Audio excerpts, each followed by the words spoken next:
Revolting People by Andy Hamilton and Jay Tarses, with Jay Tarses, James Fleet, Hugh Dennis, Tony Maudsley, Jan Ravens, Penelope Nice, and Andy Hamilton.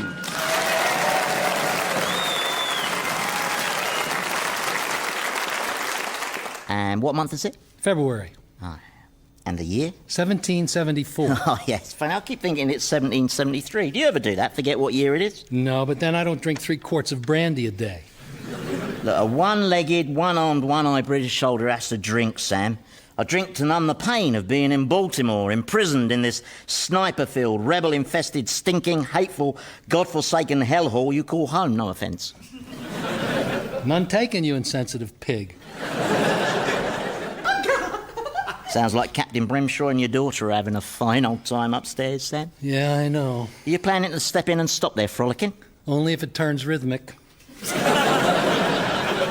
I draw the line there. If they want to do that stuff, they can go to the churchyard and do it behind a gravestone like any normal young couple. Yeah, or inside the church on the altar.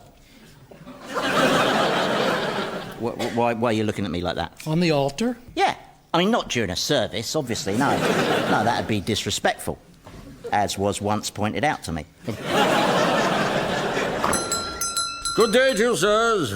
I'm looking for the shop of one Samuel Oliphant. Ah, then you've come to the right place, sir. My name, sirs, is Lord Brimshaw. Brimshaw? No doubt my fame goes before me. Indeed it does, my lord. Your Lord Brimshaw, trusted confidant to His Majesty King George, until recently is administrator in Ireland, where, if I may say so, your rule was exemplary. Well... Yes, it was. Now, don't be modest. I mean, yes, it was a shame about the massacre, but if you ask me, they brought it on themselves, didn't they? And as for the famine, well, the Irish are always having them, aren't they? They're incorrigible. That is a most astute analysis, Sergeant. McGurk. McGurk. Sir, yeah.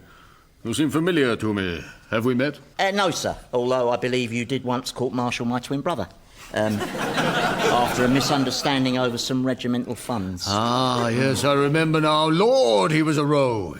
Do you ever hear from him? No, sir, and I don't want to. The man brought shame on our family. Yeah, Sergeant has quite a few twin brothers who've brought shame on his family. Now then, how can we assist you, Lord Brimshaw? Would you like to buy something? I'm looking for my son, Walter, who I understand is billeted here. He's upstairs. With my daughter, Mary. Oh, yes. Higher. Oh, yes, Walter. Oh, she's bidding higher. They're playing cards. Yes. I think she's pleased with her hand. Playing cards? Yeah, sounds like poker. McGurk, perhaps you'd like to go and fetch the captain, and maybe you'd like to whistle loudly on your way up the stairs. Oh, I get you. Yeah, give him time to... I just like the way you whistle, Sergeant. It's very melodious. Now go tell the captain his father is here while I converse with Lord Brimshaw. Aye. But his whistling has no melody whatsoever. Yeah, it's known as modern whistling. So, have you heard about our cheese museum? No. Well, we don't have one. But a lot of us are lobbying for one because we think it'd be a natural adjunct to the Biscuit Museum, which so far hasn't been the success that everyone was hoping for. Say, Father, what a delightful surprise. I wasn't expecting you. So I see. You've got your breeches on backwards. Do I? Oh, well, that's the fashion in these parts, sir. It's the colonial look. Doesn't surprise me. These damned colonials are a contrary bunch. We have much to be contrary about. Who is this woman? And why is she allowed to speak out of turn? My name is Mary Oliphant, and I can speak when I choose. I think you're wrong there. Father, I must ask you to show some respect to Mary, for she is the woman... Why have you not replied to my letter? Your letter? Well, Yes, my letter ordering you to return to England to marry your cousin, Emily. marry his cousin? We're aristocrats, it's normal. Only by breeding amongst ourselves can we remain pure, strong, and healthy. It's what made the royal family what it is today. That's right, and it's been the making of Norfolk. I didn't reply to your letter because I won't be marrying my cousin Emily. Why not? Because I don't want to. Don't want to? What's that got to do with anything? Do you think I wanted to marry your mother? Good God, she's got a face that can stop a clock. But she was my cousin and I was betrothed to her, just as you and your cousin Emily were betrothed when you were aged 9. But, Father, I love Mary and I want to be with her. Of course you do, I understand. And she will make a fine mistress. I am not prepared to be his mistress. Yeah, You see, son, she's the snooty sort. You'll be well shot of her. Come, boy, I've cleared it with your commanding officer. The ship is waiting, and Emily is looking forward to seeing you, I'm sure. But you brought Emily with you? Come see her, Walter. She's grown into a pretty little thing. Women are not things. Wrong again, I'm afraid. Does Emily want to marry me? Well, how would I know?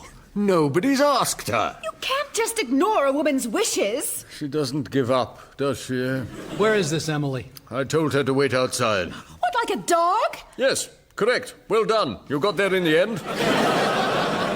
You think being a big important lord means you can just tell everyone what to do, don't you? Well, experience would seem to suggest that. Well, you and your despotic, autocratic kind are doomed, do you hear? Your days are numbered, and do you want to know why? Well, I'm gonna tell you why. Are you? Oh, yes.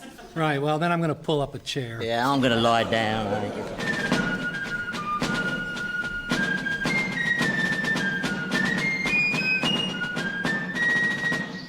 Hello, birds. Hello, clouds. Hello, girl with parasol. Hello. Please don't stop what you're doing on my account. What are you doing? I'm staring at the sky. I like staring at the sky. Why? Because it's so much bigger than me. It's about the only thing that is, though, isn't it? My name is Emily. Mine's... No, wait, it'll come. Joshua! I wish I was big, but alas, I am small, feminine, and demure, which means I have to sit quietly in parlours and embroider as I listen to lots of idle gossip about handsome soldiers who are staying at the vicarage. That sounds exciting. Does it? Yeah, but then everything sounds exciting to me. It's the advantage of being stupid. Well, I'm afraid it's actually rather tedious. In fact, sometimes as I embroider and listen to the ladies chatter, I think about how pleasant it would be if I could just go on a killing spree and butcher all of them in their sleep. But then I stop being silly and play the harpsichord. You have deep, sensitive eyes. Do you want to see me wrestle a bear? Oh, gosh, yes. That sounds terribly exciting. There's a grizzly lives just on the other side of that ridge. He loves to wrestle me. Come on, I'll show you. But, oh, dear. What? Well, I'm worried because, well, it's such a warm day. Do you think it's wise for you to wrestle a bear without taking your shirt off? What? I think you should take your shirt off. Well, No, I really think you should take your shirt off. Now.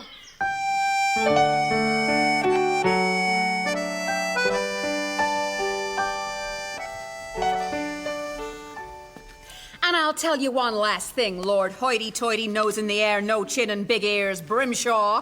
The flame of liberty is going to engulf you and free us from your tyranny. And then all of us, regardless of class or status, will be free to love whomsoever we choose.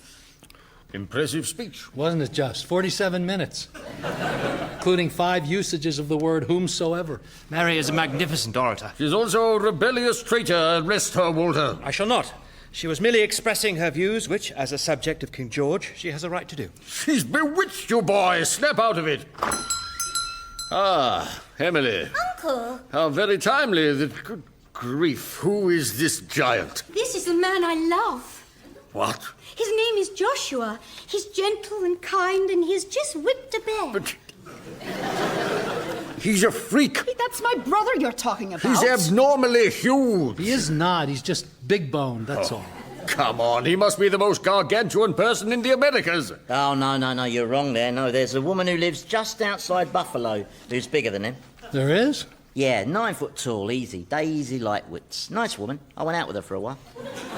You went out with a 9-foot-tall woman? We were pretty serious, actually, but it didn't last. I mean, somehow the relationship was never the same after I sold it to the circus. You know, that seemed to upset her, you know. She kept saying I should have mentioned it, but... Can me and Emily get married now, Father? Only being married sounds like fun. Oh, God, he's a moron as well. He's not a moron. He's small-brained. Yes, well, he's not marrying Emily. She's marrying Walter. I won't do it. Neither will I. I will not brook such disobedience in front of colonials. It's unbrookable, madam. And as for you, Walter, you shall either obey me or I shall disinherit you forever. The ship sails in 24 hours. You have until then to come to your senses. 24 hours between you and abject penury. Well, he makes a good exit. Oh, Walter, you were magnificent. The way you defied your father and defended my honor. Let's go upstairs. No, Mary, no. Please. Relax, Samuel. They're young. There's no harm in it. Oh, I suppose you're right. Unless he impregnates her with his bastard child, of course. Then there's harm, you know. Father, can we discuss my wedding arrangements? Yeah, actually, son, I'm not sure if you and Emily are the... Oh, I love Emily. Mm-hmm. Do you believe in love at first sight? Well, I'm not sure if Emily does. She says the people who don't believe in it are cynics, and that sometimes when she's doing her embroidery, she imagines all the cynics having their livers torn out by giant metal birds.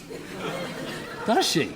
Well, that's... Can we have jugglers at the wedding, Father? Please? Please? Well, son, you see, I'm just not sure it's realistic to think... Why? Her juggler's expensive? No, it's not the expense... Well, one juggler then, with one ball. Joshua, will you just... Leave it with me, Father. I'm going into town right now to track one down and book him. Goodbye, Father. Oh, I'm so lucky. Well, he's in high spirits. Yeah, I guess some trees will get pushed over tonight. It's absurd, isn't it? He can't get married. They only met an hour ago. Why me? Why did I get saddled with such ridiculous, delusional children? What did I do to deserve that? Yeah, are you going to talk about the terrible hand that life has dealt you? Yes. Then hang on while I pull up a chair.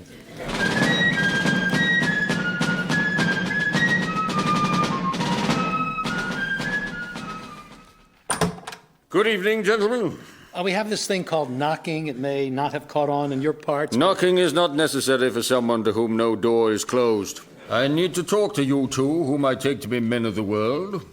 I can tell, Sergeant, that you are a man of experience from the fact that so many of your limbs are missing. And you, shopkeeper, have the round-shouldered, hang-dog demeanor of a man who's played the game of life and lost. Heavily.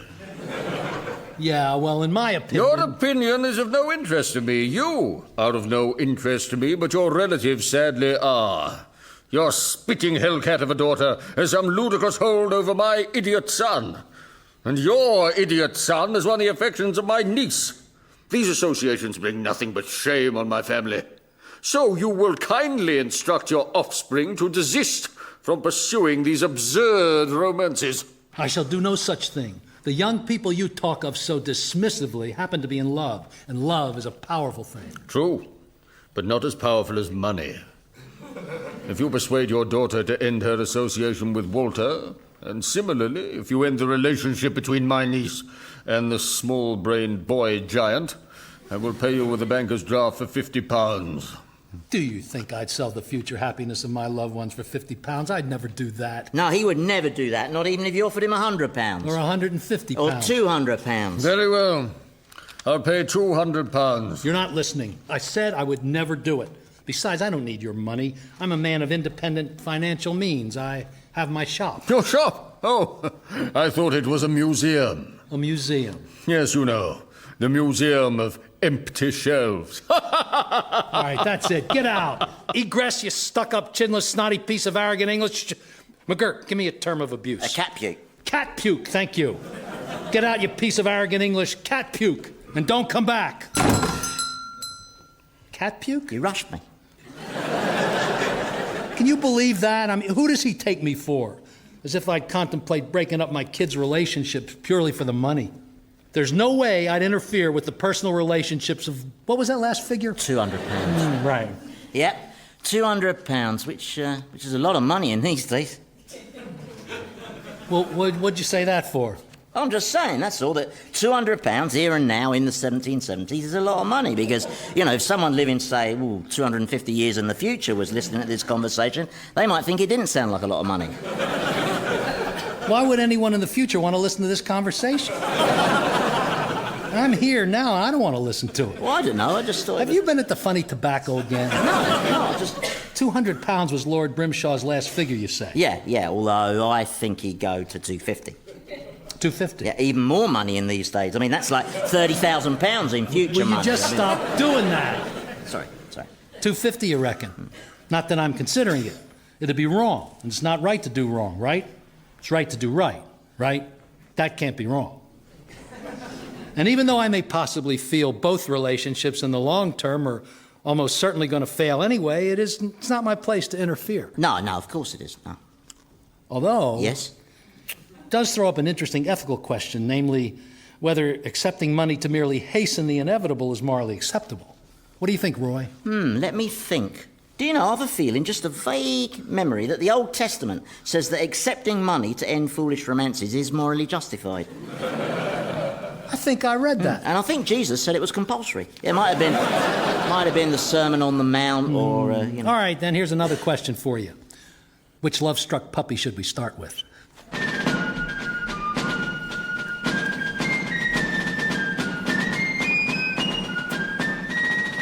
You wanted to see me, Father? Yes, son, sit down. Don't worry, that was an old chair. And how you feeling, son? Happy, Father. I wouldn't trade this feeling for £1,000. We should buy you a palace these days. I mean, that's Doing that. Sorry. Whenever I'm with Emily, I don't feel enormous and stupid anymore. I just feel all toasty Toasty. and marmaladey. Well, Emily's what I want to talk to you about. You see, son, I don't think you're ready to have a relationship with... Anyone. Do you mind? Why aren't I ready, Father? Well, for a start, you don't even know about the birds and the bees. Oh, I know all about the birds and the bees. That's how babies get made. Oh, you do know, right. The bees grow the babies in their hive and then get the birds to deliver them to the mommy. Right. It's a little inaccurate, son. You see, a baby's actually made... Like this. We can do without the diagram, thank you, McGurk. It's unhelpful and deeply disturbing. What the hell is that? Oh, that's an arrangement of ropes and pulleys. Yeah, and that there is... No, I don't want to know. Nobody does. Now, please, if you just stay out of this, I'd be most grateful. Now, Joshua, the thing is, you all right, son? You've turned pale. I'm frightened, Father. You see what you've done with your revolting diagram? Now, don't worry, son. It's nothing to be afraid of.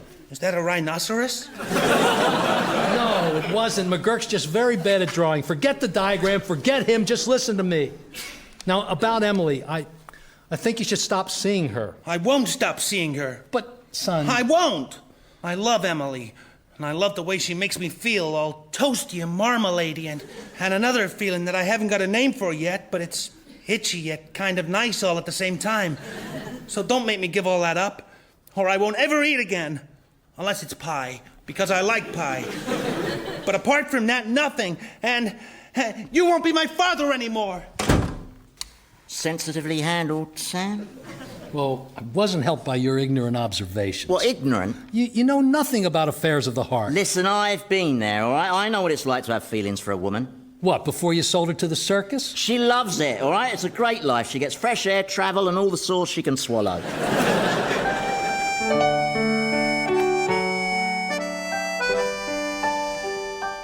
I don't know why you're trying to steer me away from Walter, Father, and I don't know why McGurk is sitting in on such a personal conversation. No, neither do I. Oh, I'm just listening out for any valid points that your father might have omitted, miss. Valid points? Yes, like the valid point about what she's going to do when the war comes. Oh, I know. Yeah, I know. So, Mary, what are you going to do when the war comes? Huh? What are you talking about? Well, will you go with Brimshaw to England and live in his world, surrounded by people called Percy and Archibald and wading knee-deep in trifle and... Don't be ridiculous, Father. I shall be here, fighting for freedom. And what will you shout as you lead the charge? Death to all redcoats apart from the one on the Andes, my boyfriend? Won't work. And your father's not the only one who thinks that. I'm not? Oh, no, I'm not. Benjamin Franklin has written you this letter here.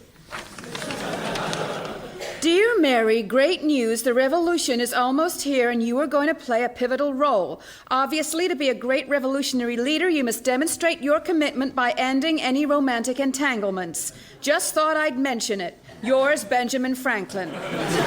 P.S. Stay away from lightning. It smarts. It was nice of him to take the trouble to write, wasn't it? I mean, what with his busy schedule and all. You wrote this, Father. Don't be silly. How would I know about the lightning? I don't believe this. You have allowed yourself to be intimidated by that repugnant Lord Brimshaw. Well, I'm not scared of him. No? Well, then you should be. He's a rich and powerful man who can buy people.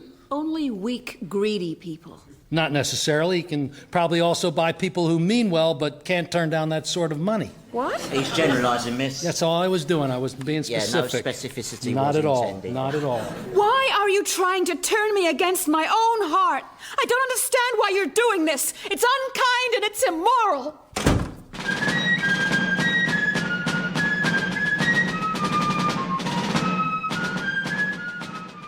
Please sit down, Walter. I just wanted to have a little chat about you and Mary. I won't give her up, Sam. Never. Not even if King George himself wrote ordering me to do so. Okay. It's a waste of ink. What? Nothing. When do you think the war is going to start? The war? Yeah, there's going to be a war soon, isn't there? Well, it's a possibility. Uh-huh. And who do you think will win this war? We British, of course. We're the only global superpower, whereas America is basically just Cornwall with Indians. So when this British victory arrives, what do you think Mary will do? A, join rebel militias in the hills and fight to her last breath? Or B, shrug her shoulders and say, well played, you Brits? Most likely A, I'd say. Uh-huh. And if there are rebel militia in the hills, do you think the British Army will A, leave them alone, or B, hunt them down like dogs? Probably B. Mm-hmm. And when Mary's being hunted down, will you A, join in the hunt, or B, try to help her?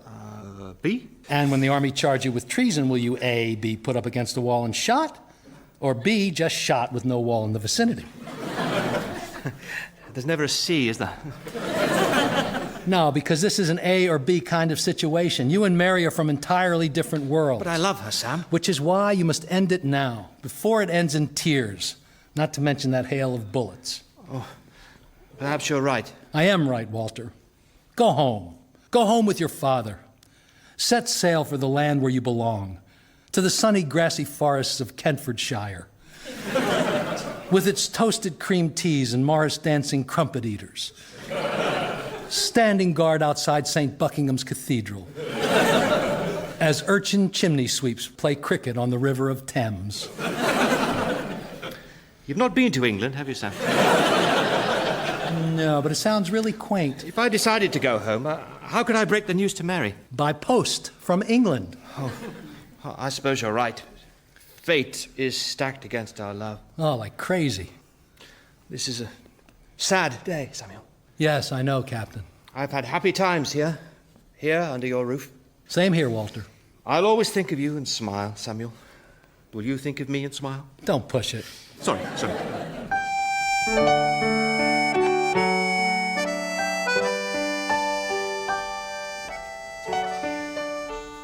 I'm afraid I don't understand, Sergeant. Why do you want me to stop seeing Joshua? Well, because Joshua's a heartbreaker, miss. A heartbreaker? Yes, miss, a Lothario, a philanderer. In short, he puts it about. Are you sure? Believe me, he has broken the heart of every girl in Baltimore, half the girls in Philadelphia, and quite a few in Canada. Canada? Oh, I told you, he puts it about. Yeah, we've had to confiscate his canoe. I find all this very hard to believe. He seems not at all worldly. He thinks babies are grown in beehives. Oh, I see. He used his old simpleton routine on you, did he? Did he do the old putting the squirrel down his pants and asking you to get it out number? No. Then I got to you just the nick of time. I find all this hard to believe. Really, which part? Because the squirrel thing, I might have got that a bit wrong. You know? You say he's cavorted with all the girls in Baltimore? All of them, and not just the girls, either.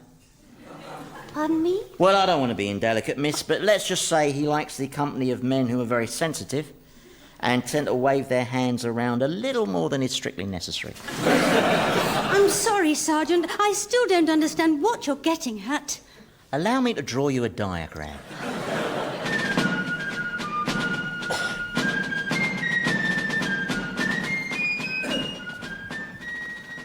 Good evening, McGurk. How did you know I was approaching? I hadn't even come through the door. No, but the smell of you had. I've been celebrating. Well, so have I, because without your help and using only the force of moral argument, I've persuaded the captain to give Mary up. So that only leaves Joshua's romance to be... It's already terminated. I've persuaded Miss Emily that their relationship had no future. Just think, Sam, with both romances successfully spiked, that money is ours. Captain, I thought you were being reconciled with your father. Well, that was my intention, but before I could tell him that I was giving up Mary to marry Emily, he disinherited me. Disinherited you? Yes, on the grounds that I'm a practitioner in the ways of Sodom. Who told him that? Emily. Apparently, I was on a list of Joshua's special friends that someone gave her.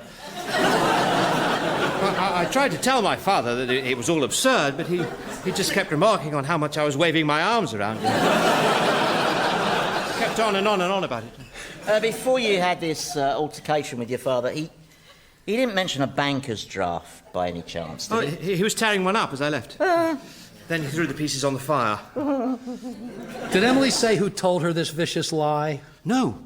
She just kept staring at this diagram. Diagram? Who would do that? What sort of spiteful person would slander Joshua and I like that? I don't know. What do you think, McGurk? What sort of person would do that? What sort of lying, interfering idiot would do something like that? Well, I expect he meant well. Perhaps he was just trying to help out a friend. Or perhaps he's the kind of odious git who likes to pretend that he's helping a friend, but is just out to line his lice-infested pockets and ends up screwing things up so much that no one gets any money at all, thanks to the little bastard's greed and stupidity. For example. Well, I don't know who you're referring to, Sam, but he sounds like the sort of bloke who might push your teeth down your throat if you talk about him like that. Well, we'll never know who this mysterious troublemaker was. Still, I must go and tell Mary the good news that we can continue our romance, even if I've been branded a sodomite, which, incidentally, is a much more stigmatic label than it will be, say, at the beginning of the 21st century. Another one with a crystal ball. No, I think that's just the way he walks. Father, tragic news. My beloved Emily has set sail for England. And it's all because my name has been blackened. How have I been blackened, Father? Well, it's not easy to explain, son. I'm going to do something adolescent. I'm going to carve Emily's name on my forehead with this hunting knife. Starts with an M, right? No, son, please. Listen, Sam, this is all my fault. I feel terrible. I shouldn't have interfered. Yeah, let me handle it. Well, that's very decent of you. No, not at all. This is my responsibility. Well, all right, Joshua, I'm just going to step outside.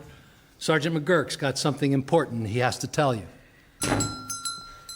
Right, well, this isn't easy, Joshua, so... Actually, could you put down that knife? Yeah.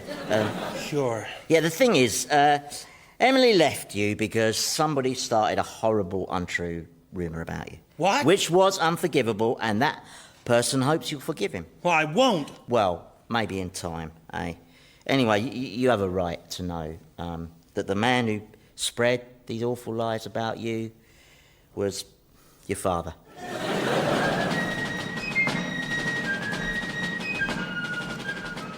Revolting People featured Jay Tarses as Samuel, Andy Hamilton as Sergeant McGurk, Jan Ravens as Mary, and James Fleet as Captain Brimshaw. Lord Brimshaw was played by Hugh Dennis, Joshua by Tony Maudsley, and Emily by Penelope Nice. Revolting People was written by Jay Tarses and Andy Hamilton and produced by Paul Mayhew-Archer.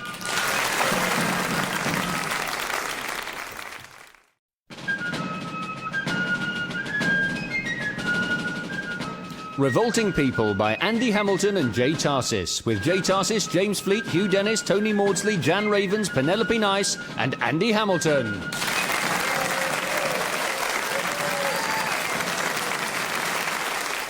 Dear Mr. Diary, the war clouds are looming, revolution's in the air, and soon the streets will be awash with blood. But who cares, because I'm raking in the loot. We closed down the shop and reopened as an all-night bar with drinking, gambling, and something that involves women taking the customers upstairs, which I don't necessarily sanction, but that's all part of the ambience of Sam's Place. That's what it's called. Kind of folksy, isn't it? We're thinking of franchising. And by we, I mean me and my business partner, Sergeant Roy McGurk. That's him on the piano. And he's not bad considering he's only got the one arm. One of everything McGurk's got. Arm, leg, eye. I'm sure there's more, but I don't want to know about it. More ale, barman! Shut your face, you red-coated British filth! My father's not your slave! And that's my daughter, Mary. Mary waitresses for us when she's not organizing rebellion against the British. Who wants to try my coffee? Shouts my huge son, Joshua, 7 feet of solid muscle, which sadly leaves little room for a brain. We love coffee. Catch! Son, how many times must I tell you, throwing hot beverages at the customers is not considered good business practice? Oh, they love it. It's called atmosphere. You want to try some of my coffee? I'm moving into coffee, Father. See? Lots of different coffees in different size paper cups. What do you think this big size is called? Big? No, Larry. And the little one's called Kevin. I've named them after all my friends. Would you like a Steve of something? Joshua, this won't work. What kind of gullible idiots would queue for coffee in a paper cup with stupid names for the cup size? Who were you talking to just now? Oh, my journal, as I wrote. Talking to a book? That's strange behavior. Sometimes you talk to your imaginary friends. Yeah, but at least that's social. Hey, we're waiting to be served, you big donkey! Don't you talk to my father that way. He's not well. I'm talking to you! Oh, well, that's all right then. Bring us 6 coffees, Kevin size. See, Father? These are the kind of gullible idiots you were talking about. Hey, Sam, what do you think of my piano playing? I didn't recognize the tune. No, neither did I. This was a great idea of mine, wasn't it, eh? To turn your drab humdrum shop into a glamorous hotspot. Best idea I've had since I booby-trapped my false leg to dispose of that woodpecker. Do you remember that? I remember the explosion. Yeah. Just look at this place, eh? It is swarming with customers of every race, colour and creed. There's English, Irish, German, French-Canadian, Canadian-French, French-French and Canadian-Canadian. There are Eskimos trading sealskins, Italians taking a cut from the Eskimos trading sealskins. There are hollow-eyed European refugees fleeing from their lives of abject misery in Russia, Prussia, Poland and Ipswich. There are dozens of Malay pirates and Norwegian whalers, 9 Dutch privateers, 3 Spanish mariners and 1 very bewildered Japanese tourist. Can you say all that again? Because I want to write it down in my journal. You're writing a journal? Yep. Why? Well, for posterity, of course. Future generations may want to hear about the life and times of Samuel Oliphant. Why, they're going to be very bored? Are you implying my life's dull? I'm not implying, no. I must get around to writing my autobiography one day, you know. I won't pull any punches, mine. No. My life story will be warts and all. Well, let's be honest, it'll be mostly warts, wouldn't it? Well, it's true, I am blessed with over 300 of the little tufty beauties, but... Samuel, I really must protest in the strongest possible terms. Said Captain Walter Brimshaw. What are you doing? I'm jotting down your words for posterity in my journal. Posterity? Me? Yes. You mean in a couple of 100 years' time, people might read the words of little old me? Yeah, but only if you say something interesting. There's always a catch, isn't there? But you were saying... Yes, I really must protest. I know what you're going to say. Do you? Yes, you're going to say, I really must protest at my having been billeted in your house all this time rent-free. Therefore, I insist you accept this huge sum of money. No, that's not what I was going to say. Oh, dear. Well, then it's not going in my journal. Damn! Death to King George! That's what I'm protesting about. When the revolution comes, we're gonna stick his head on a spike and use it to clean the toilets! If your daughter continues to provoke my men with her bad manners, rioting will ensue. And if your boy keeps hurling scalding hot liquids at them, It's called atmosphere. It's called assault. Oh, stop bleeding, you aristocratic whinge monkey! Hold your tongue, madam. You hold it, Poncy boy! You hellcat. You're a pansy! You hoyden. You puppy! You shrew. You jellyfish! You... Hand me that thesaurus. Sorry to keep you... you termagant. You stumblebum! You virago. You sprout! Is this flirting? Well, what do you think, you fluff-chinned whelp? Well, I can never tell with you, Mary, because Well, you... perhaps this will clarify it. How dare you strike me, madam? And what are you gonna do about it? Physically overpower me like some rampaging animal and have your wicked way with me? Of course not. I wouldn't dream of it. I'll ask you that question again. Are you going to physically overpower me and have your wicked way with me in the back room to which I have the key? Oh, I see. Yes, that's exactly what I intend to do. Oh, yes. Oh, no!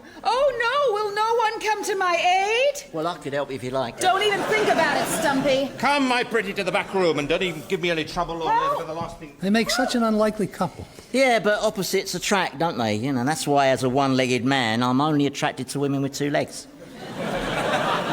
Unless there's an emergency, you know, mate. Noch ein Trinken. You want more to drink? Ja, bitte. To numb the pain of existence.